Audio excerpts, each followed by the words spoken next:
just from a security standpoint, that if somebody was causing a ruckus in the back of the store, products could very easily walk out the front of the store. And that's what this pandemic treaty is. It's the commotion that everybody's paying attention to, while the amendments were designed to, they were submitted back in January. They were never published, to my knowledge, and I looked really hard, on any government website.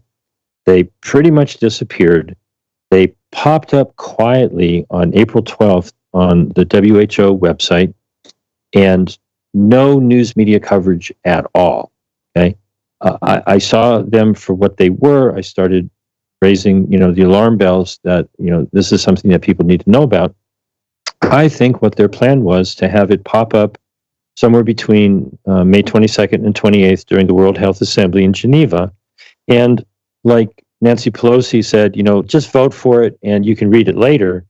I think that the delegates from all around the world are walking into a trap that they don't realize has been set for them, where, maybe they'll be told, these are great, these amendments are wonderful, we need these things, just vote for it, don't worry about it, don't read it. And there's a 6-month period afterwards where the nations, much like if you buy something online and you could return it if it's not, what you really, really wanted, there actually is a 6-month period where all 194 nations could say, well, we looked at these things and we don't want them. It's going to be far easier to raise the alarm in these next 2 weeks before the assembly and alert people that you really do want to read these things. It's horrible. I've met with a team of legal professionals. We cannot find one redeeming word in here. These amendments are just absolutely pure evil, in my opinion. But very simplistically, I think that they could be seen by history as the formative document of the Great Reset, because essentially it takes sovereignty away from 194 nations and gives that power over to the World Health Organization. And as I said, to you just before we went on air, the Roman time definition of a dictator was the person who was given complete power during an emergency. So by definition, you can't have dictatorship unless you have emergency. And what these amendments are doing is making it so that at the whim of the, not director general of the WHO, but the dictator general, there would be no check on the dictator general's ability to give, declare a public health emergency of international concern anywhere in the world at any time. And so the expectation would be, we're always in a state of emergency. There's always this, emergency powers being spread, and then that cascades down if the World Health Organization declares a public health emergency of international concern. Then in the United States, the Secretary of Health and Human Services could declare a public health emergency for the whole country, and then the governors declare emergencies, and the counties and the cities, and everywhere down the line. It's just emergency, emergency, emergency all the time. And I don't know about you, but I'm not scared right now. It doesn't feel like it's, we just had a tornado or a hurricane or a flood or an earthquake. The emergency is over, but the powers are still there. So do I understand it correctly that we joined the IHR, the International Health Regulations, back in 2005? And so what's happening now is that there were some amendments that were introduced, which basically go from saying that the WHO, if it's an agreement with the country, together they can make these decisions. That got basically edited out to now say that we're going to be giving the WHO full power to not only declare these public health emergencies, but then to implement actions such as lockdowns, forced vaccination, etc., that we're handing over that to them to enforce globally. Is that correct in my understanding? That's mostly correct, but I'd like to add some details. The specific amendments simply do the first part that you said, where there's literally a line that crosses out one sentence, and we talked about that, where currently, as you said, each nation is sovereign. And if the WHO is negotiating with the nation, oh, you've got some kind of, health-related problem going on here. If the nation says, get out of here, the WHO has to put their tail between their legs and leave. There's nothing they can do under the current regulations. The current regulations, I don't have any problem with that aspect of it. It should be decided not by some one-size-fits-all, universal governance. It should be local, right? And so they want to take that away and give 100% of the control of the declaration of an emergency over to the dictator general of the WHO. Now, where a lot of people get confused is what that does is it then is connected in laws in each country. And we can get into Exhibit G to get into the details about this at some point if you want.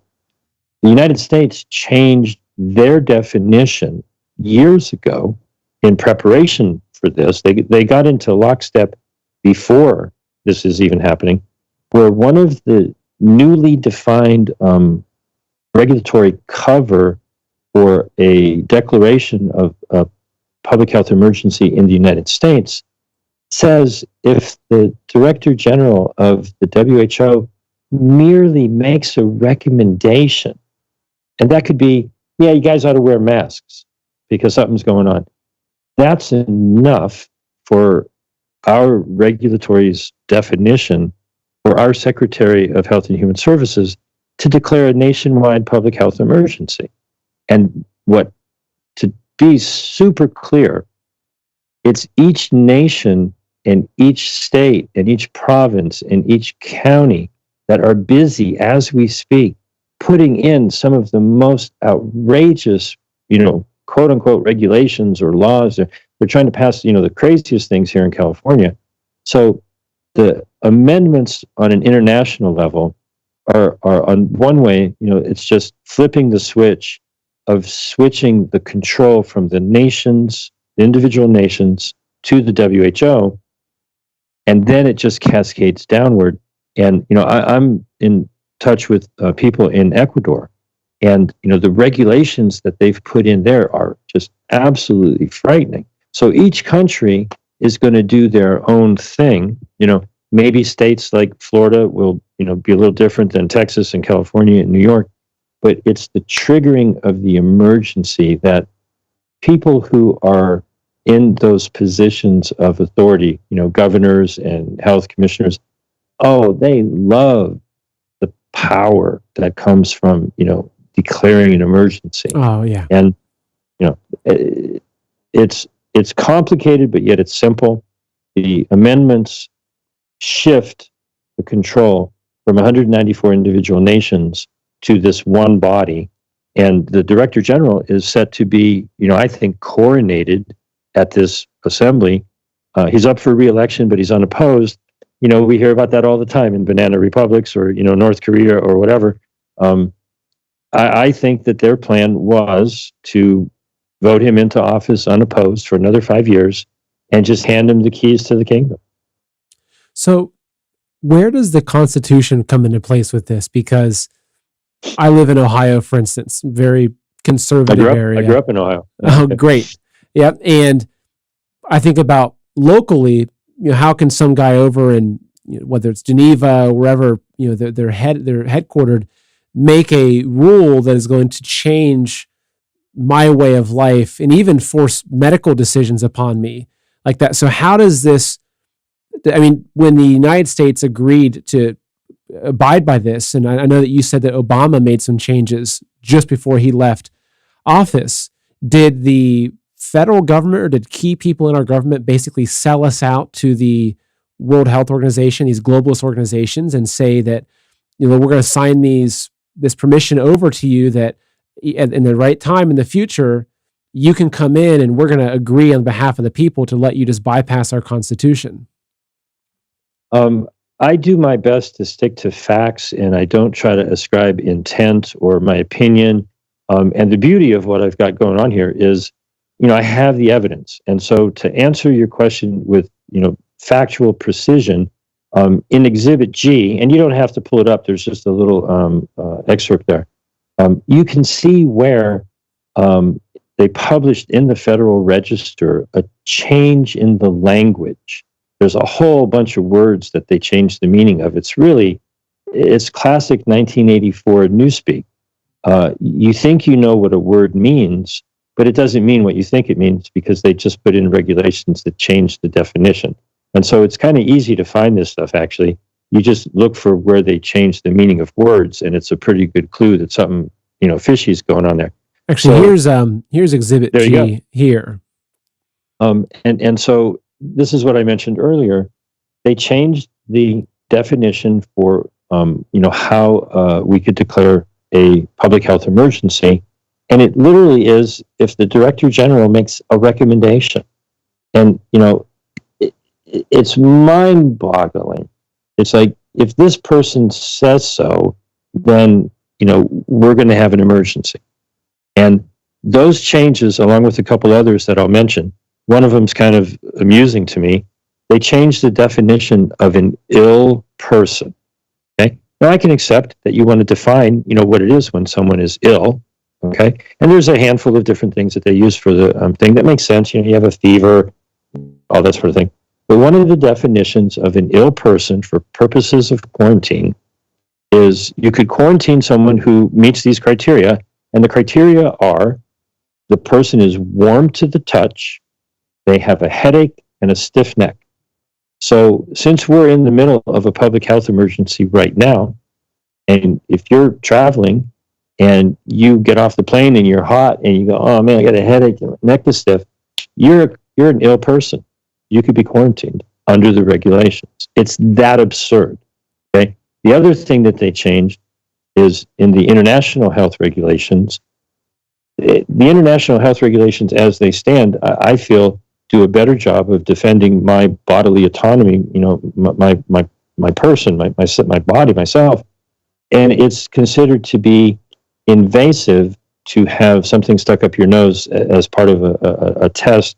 Like if you're traveling and they want to do a PCR test, the international health regulations say that you have to give your permission. They can't be mandated or forced. And the Obama administration, on their last day in office, changed the definition of an ill person, changed the definition of a public health emergency, and changed the definition of what an invasive test is. And before Trump came into office, they made it so that, oh yeah, we can stick something up your nose, nothing you can do about it. Now, I want to be clear that regulations are, it's witchcraft, it's spell work, it's wordsmithing. They don't truly have the force of law, but they really have a strong illusion that is cast upon people. It's not like Congress took those recommendations and debated them on the floor and passed a law with all of these regulations in there. They never actually passed it into positive law, and it clearly, doesn't fit with our rights under the Constitution. But if you are hypnotized, and honestly, I think this is what has happened with the media. I've accidentally written many times World Health recommendations, international health recommendations, because I know inside myself that that's all they are. They do not carry the force of law.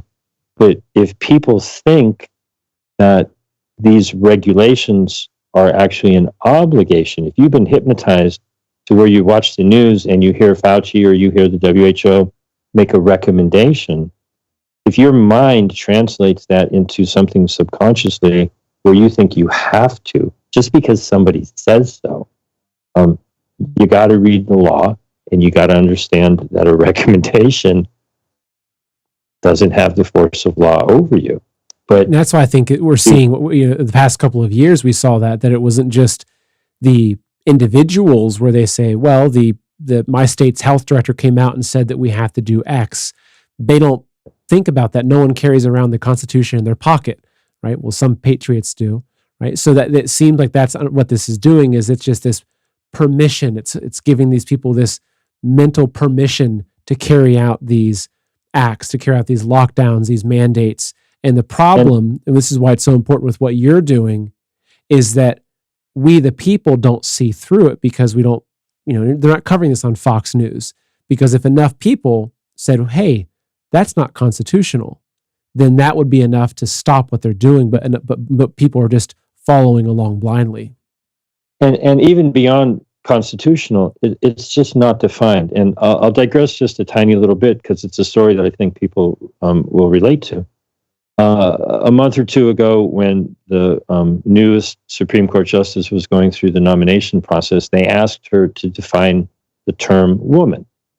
And I was just pulling my hair out. I wish I could have been her advisor and sitting next to her, because what I would have advised her to say is, well, Senator, if you all ever get around to passing a law that defines the word for the purposes of, some title in the U.S. Code, then as a Supreme Court justice, she would be able to take the details of a case and use the legal definition of the word in regards to the case at hand. Well, a Supreme Court justice, their opinion on the common everyday definition of any word is just as important as yours or mine. They're supposed to deal with legal definitions, and if she had just said interpretation of the law, there is no law, there is no legal definition of the word woman. And so, to play off on that, whenever I hear Fauci or someone say, well, we have a pandemic and we got to get all these vaccines into people's arms because they're safe and effective, and we have all these cases, I go, could you find where those words have any legal meaning whatsoever? It's just talking smack. It's just talking. There's no authority in any of those words. There's no legal definition, but because people are hypnotized by the media, they just comply, even though it's not even about being unconstitutional. It's not in the law. And, who reads the law? Well, that's all I did. I didn't hack anything. I'm not a hacker. I'm not Snowden. I didn't have a contract and get, private, top secret information. I'm not Assange. I didn't have somebody, give this to me. I just went on the Federal Register and I went on the WHO's website and I read documents that make your head, turn into spaghetti that's all stuck together. But I've got enough of a background to be able to see through the bullshit and just go, wait a minute. This sure looks like it's resetting sovereignty from 194 nations, giving it to the WHO. I think this is the founding document of the Great Reset. And I think we can stop it just by shining some light on it, because nobody was ever supposed to see it. So that leads me to one of the questions I have, which is on your blog, which I will share. So folks that are watching, I'll share this on social media afterwards. But if you search for James, and it's Roguski, Roguski on Substack, right? You can find it. You have a wealth of information on there. But you talk a lot about there in different places about how you believe this is setting the stage for the one world government. This is moving us into that. So how do you see, is this a Trojan horse? Is the medical tyranny, is it something they're sneaking this into that will lead us into this place where we can be centrally controlled, the world over? How do you make sense of that? What do you see coming out of this? It's an interesting question, and the best answer I can give is a Trojan horse. I wasn't there at the time, but my understanding of the story is that they wheeled it in and everybody saw it coming in. Okay. This is more like a Trojan horse that was from Star Trek, and they just beamed it in. Okay. That you were not supposed to see this being wheeled in. All right. Now that we can see it, the analogy would be as if they tried to wheel in the Trojan horse, and you could see that there were soldiers inside of it. Okay, as I understand the story to go, and so it's something that was meant to be. We were all meant to be distracted by these ungodly, horrible things that they're talking about with a pandemic treaty. The discussion of the pandemic treaty is something that I will do just a little tiny bit today, just because you asked. and we'll talk about it so that I can make it clear that that's not what we're talking about. Okay, a month prior to finding all this information, I was going down the rabbit hole of the pandemic treaty, and if you want to read about it, it's the longest article you'll ever read. You'll never get to the bottom of it. Connected to all of the documents that they've produced, there's millions of words, and there's weeks worth of videos. You'll be there forever. Don't read my pandemic treaty article, okay?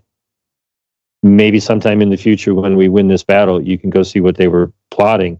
But I published that after probably being down that rabbit hole for a month, and I kept researching, and then I came upon the amendments to totally different body of work, the International Health Regulations. It's an 84-page PDF. And you asked me a question a little while ago, and I'll answer it now. It was...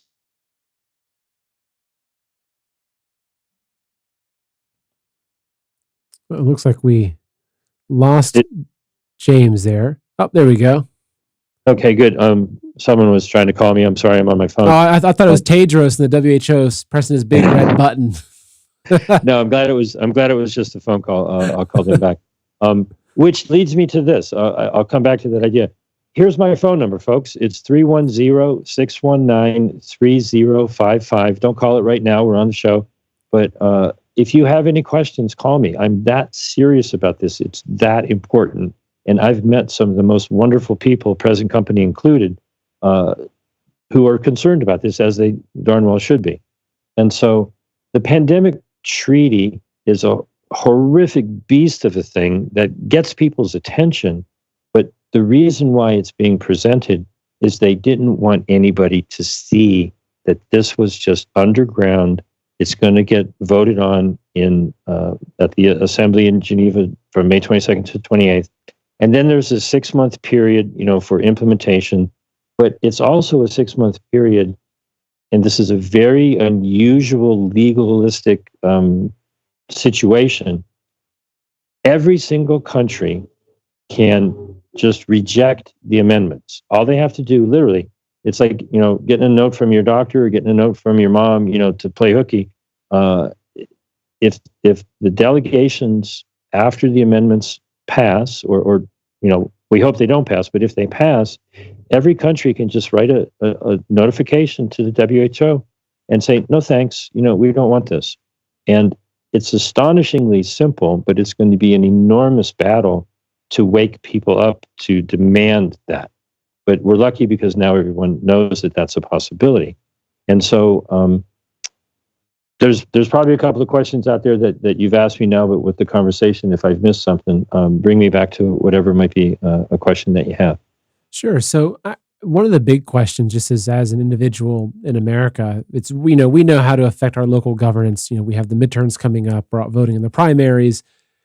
How do we affect what's happening at the UN? I don't recall voting anybody into power to represent the United States at the United Nations. So, I guess there's two questions: is what can we do as an individual, as someone that is not very tech savvy, or that's one question. But B is, how did these individuals even get into power to represent us on such important issues without us even being aware of it? Well, that's a darn good question, and we didn't even talk about that. So kudos to you for asking a good question. That's actually the next article that's coming out on my blog. I'm going to be sharing that with a number of lawyers today. That very question is the heart of the question, and it ends up being an Abbott and Costello routine. If you've ever heard the Abbott and Costello routine from decades ago, it was about a baseball game, and the name of the baseball player who was on first base, his name was who, right? And so the skit goes, well, who's on first? And then the answer is yes, right? So, who is responsible for, starting this whole procedure? Who is responsible for writing these amendments? Who benefits from, shifting sovereignty from nations to the WHO? Well, those aren't questions, those are statements. And just like the skit, the who benefits from all of this. And so that's really the root source of what's happening here. And so, not 100% sure if I answered your question directly. You were asking. No, that's helpful, but actually that leads to another question before we get into what people can do. With looking at how the WHO benefits from this, one of the people who represents us? Okay, yeah, thanks for talking yep. about memory. We don't know. Nobody on Earth knows, and that's what the legal action that we're discussing is going to be. Is now just hold on, wait a minute. And so I've been digging into the foreign affairs protocols and things like that. And so you had asked me a question a little while ago. If anybody says the word treaty, have to realize that in American legal system, a treaty is defined by something that has been approved by the Senate and signed by the president. This is not that, okay? The international health regulations actually go back far before the 2005 that you mentioned. They got the name International Health Regulations in 1969, but they actually go back like 100+ years. I mean, it's an agreement which is different than a treaty. And you get into a bunch of legalistic stuff, but presidents and the Secretary of State, they can make agreements. Think of the Paris Climate Accords, think of the Iran nuclear deal. It never got approved by the Senate, so it's not a treaty. It's an agreement. And so the international health regulations, my understanding from what the research has shown is it's a sole executive agreement. And what that essentially means is, the president told some diplomat, okay, great, you can go sign for the country, right? And so that administrative protocol of, who is going to the WHO to speak in our name, none of that information of how these people were chosen and how they were given the authority. And, there's been no public comment. There's been no public discussion. The Senate and the Congress haven't voted on this. I kind of think we actually have them, right where we want them, in that they've broken their own protocols to try to sneak this through quietly. And hopefully you'll see some lawsuits popping up, or, filings with the Supreme Court, essentially to say, look, you can't do that. You can't just pretend to have authority and pretend to speak for the nation and go and do this. And, quite frankly, if they do, the least of the crimes committed would be administrative malfeasance, but the worst is treason. And, define it however you want. Writing an agreement, negotiating an agreement with other countries, because many other countries voiced their support for this almost immediately after. People call me, and that's wonderful. They voiced their agreement and support like days after it was submitted, which tells me, they obviously knew what it was in advance. That sure sounds like treason to me.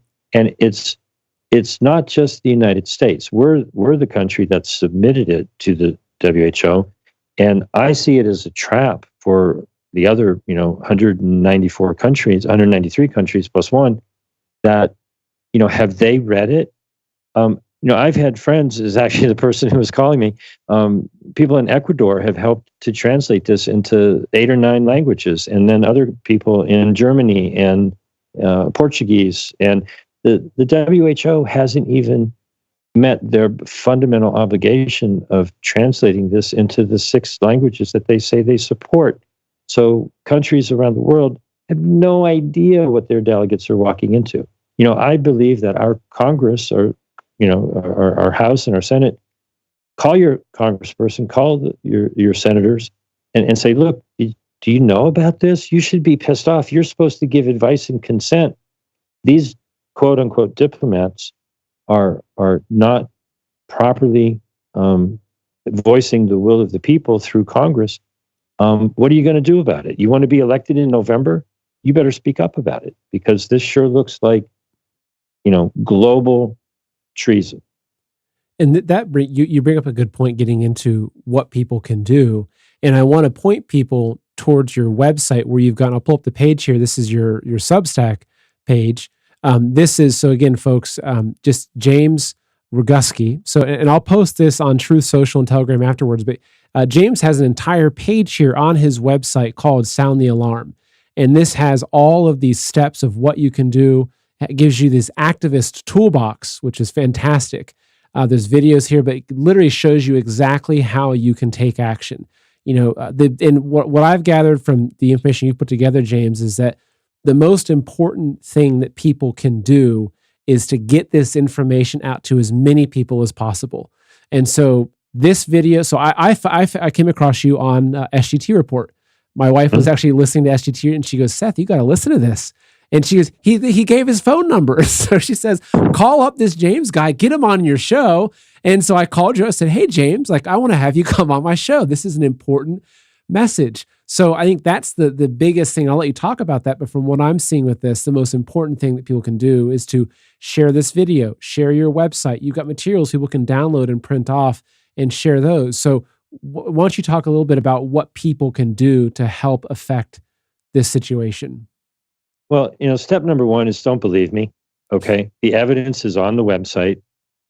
It's on my Substack, but I have a lot of articles. And so to make it easy, if you go to don'toudare.info, as in don't you dare give away our sovereignty, right? Don'toudare.info, not .com, .info, and no apostrophe on the don't. That'll take you right to the evidence. Okay. Read it for yourself. It'll hurt your brain, but I've tried to clarify it, in video form and summary form. If you're ready to take action, go to stopthewho.com. STOPTHEWHO, stopthewho.com. That'll get you right to the activist toolbox. And, different strokes for different folks. If you're a social media, warrior, boy, there's a lot of stuff you could share. You could be sharing all day long, all night long. There's tons of videos, tons of articles, tons of graphics, so forth and so on. If you want to call your elected officials, and I'd like to expand on that, actually. Think out loud, if you will, which people out in the world have jobs where they've been asked to swear an oath to defend the Constitution. Okay? Certainly military people, certainly elected officials, certainly possibly policemen and other things. Anyone who's sworn an oath to defend the Constitution, when you inform them of what is potentially a treasonous plot to give away American sovereignty to a corrupt corporation, because the WHO is a corporation, they're under an obligation to defend our country against that potentially treasonous action. So scratch your head and go, who do I know that may have sworn an oath to the Constitution? I was speaking to somebody earlier today who was in the military. He's now, a veteran, considered a veteran, but the oath continues. He swore the oath, and it's not like they undo the oath when you leave. It's a lifetime thing, as far as I understand. And so election season is coming up. And so let's just use one example. Everyone is going to be being asked to vote in primaries or in the general election for House of Representatives or for your congressman, and possibly for senators. And there's going to be an incumbent who may be running, and there's going to be all of the candidates who are opposing that incumbent. Reach out to each and every person who's running for office. Give them this information. Give them a day or two to let it sink in. Call them back up and go, hey, what are you going to do about it? And if they do something, maybe they deserve your vote. If they don't, and same thing with, alternative media, by all means, you can tell the big news networks about this, and I wouldn't expect any comment from them. But, you saw something on SGT Report, and you called me up, and here I am. You're doing your part to spread the word. You're a force multiplier. However big your audience is, you're one person, I'm one person. So we got two people telling however many this audience is. And everyone who's listening to this, I encourage you, make this be his biggest video ever, because it's worldwide. Maybe your audience is predominantly in the United States, but if you know somebody who knows somebody who knows somebody, I've gotten calls from people in Uganda and South Africa and Malaysia and Singapore and Europe, all around Europe and Ecuador. This affects the entire world. And so, don't keep this video to yourself. Share it with everybody. Get on your phone, start with the A, B, C, D, F, G, and just text the link to this video to everybody. Get out your email address book and send it to absolutely everybody. And just say, hey, have you seen this? What's your opinion about this? And don't get into trying to explain it to them. Let the information speak for itself. Let the evidence speak for itself. There's a difference between awareness, and I pronounce this word differently than most people, ignorance, right? You've probably heard ignorance is no excuse, right? Ignorance of the law is no excuse. Well, it's properly pronounced ignorance. The law is the law, and if you know what the law is and you ignore it, well, bad on you, okay? If you're unaware of what's going on, it's kind of hard to blame people because they just didn't know. And people mix up, they think ignorance means you're not aware, right? Ignorance actually means you're aware and you don't give a crap and you don't want to do anything. So in this particular case, there's actually a law, and it's one of the articles on my blog, called misprision of treason. And for anybody who knows of a treasonous plot, if you keep it a secret, you're actually guilty of a different crime, which is keeping that plot secret. It's called misprision of treason. So I've put all your audience into a bit of a pickle. You're legally obligated to inform the authorities that that something's up. So do your civic duty, do your patriotic duty, and don't keep this a secret, because actually keeping this a secret is a crime. Well, that's great. I've never been able to legally compel my audience to share the video. There we go. So I've got one more big question I want to get into, and then we're going to be jumping into the Q&A.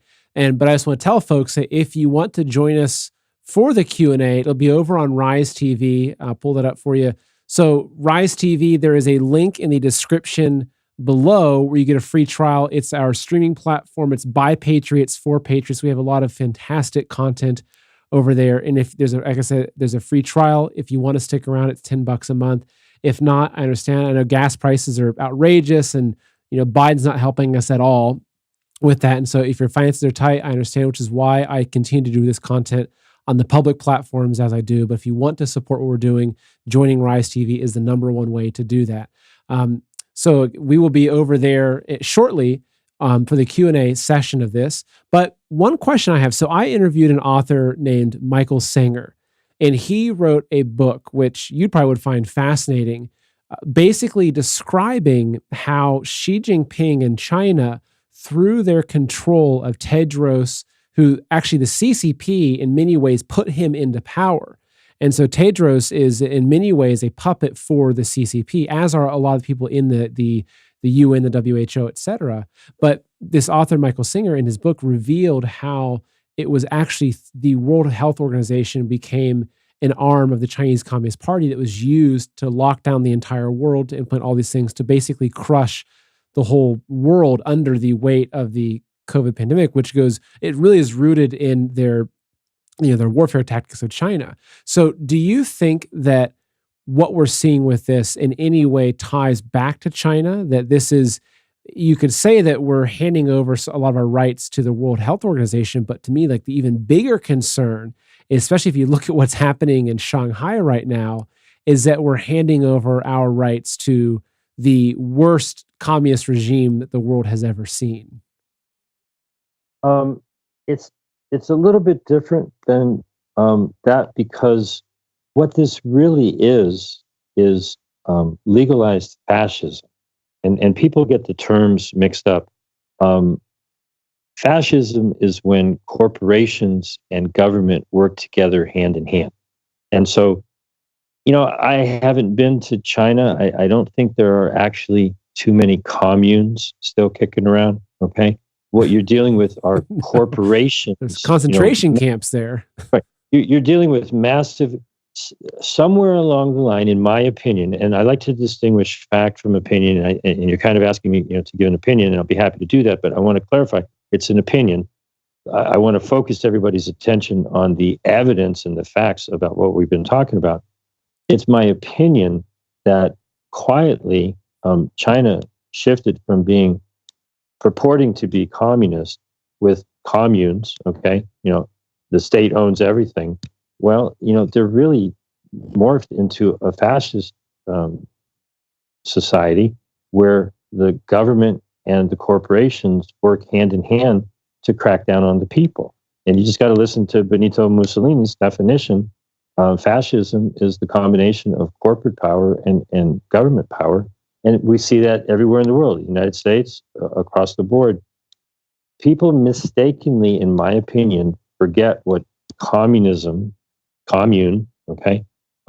We're dealing with what could be the foundational document of a world fascist takeover. So I think it's fascism. If people want to, I think, mistakenly refer to it as a communist takeover, the issue is not what name you give it, okay? It's the combination of corporate power and government control putting their boot on the head and the neck of common everyday people. And I think we can all agree that by whatever name you want to give it, that's what's happening. The common person is being abused by corporations and by mind control government. Okay. And so I haven't read the book that you're referencing. I trust that, there's things going on that, I'm unaware of that he may have researched. But it seems very, very clear that this is not about health. There's not a single word in these amendments that talks about, any kind of essential medications or nutrition or early treatment or any of that sort of stuff. It's simply about control mechanisms. And they talk about global governance. The amendments to the international health regulations don't say a damn thing about anything to do with curing some disease or maintaining health. It's all about how can we grab more power and more control. And I encourage people to read as much as you can handle, but don't get stuck by paralysis by analysis. Read enough to realize that Obama changed a bunch of definitions the day before Trump got into office. And one thing we skipped over, which is Exhibit A, you don't have to bother pulling it up. People can do that at home.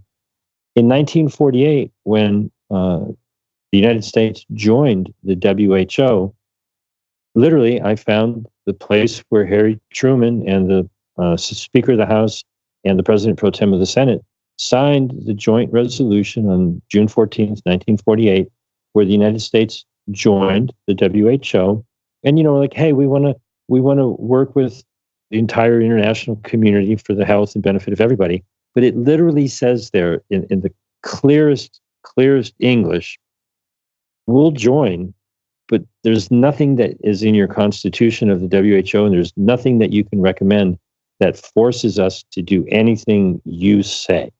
And if people would just read Section 5 of that joint resolution and realize that our terms of service, when we joined, our terms of agreement when we joined the WHO, is we'll join, but you can't tell us to do anything, period. And that's even reflected in Article 61 of the International Health Recommendation. See, I did it again. The International Health Regulations, which are really recommendations. Even if they pass these amendments, we can just say, no, thank you. We reject those amendments, not for us. If other countries in the world don't wake up, then they'll be stuck with it. But we just have to wake up and realize that we are free people, and they only get away with telling us what to do if we let them. That's such a good point.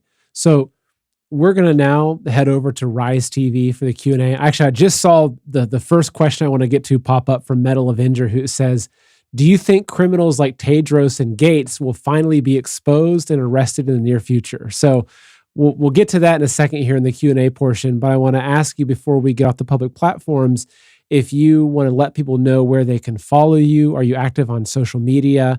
I know that you've mentioned a few different websites, which is Stop the Who, so stopthewho.com, and don'toudare.info. No apostrophe, don'toudare.info. So where else would you recommend folks find you or get in touch with you? Or if you want to give your phone number again, people can call after the show's over. Yeah, wait. My phone number is 310. I live in California. 310-619-3055. I would ask that you review the information on the websites because, it's all prepared for anyone to just look through it. And if you get to a point where you've spent some time, you've watched the videos, you've read the documents, and you have a question, by all means, call me. Most of the phone calls that I get are, what can I do? How do I help? This is crazy. I get it. I see it. What do we do? And, the answer to that is really very simple. Spread the word, stopthewho.com, don'toudare.info. My Substack with everything on it is jamesroguski.substack.com. It's not about me. It's about the information. And so if anyone out there has the desire and the ability to steal all of the information that I have, borrow it, copy it, repost it, blog it, take the videos, take them down, copy them, put them up on your channel, write your own articles. I don't care if you credit me or whatever. The information needs to be duplicated. I don't think I'm going to have any trouble with this because I'm not bringing fake news. It's just government documents that are being discussed. And so by all means, please take anything you think that is of value and share it, copy it, post it on your own platforms. And, if you're creative, do whatever it is you're creative for. If you're musical, write a song about it. If you're a graphic artist, do some graphics. One of the graphics that we have, you can actually put your image behind a transparency and put your own quote. You can make your own graphics with the tools that we provide on the Activist Toolbox, which runs stopthewho.com.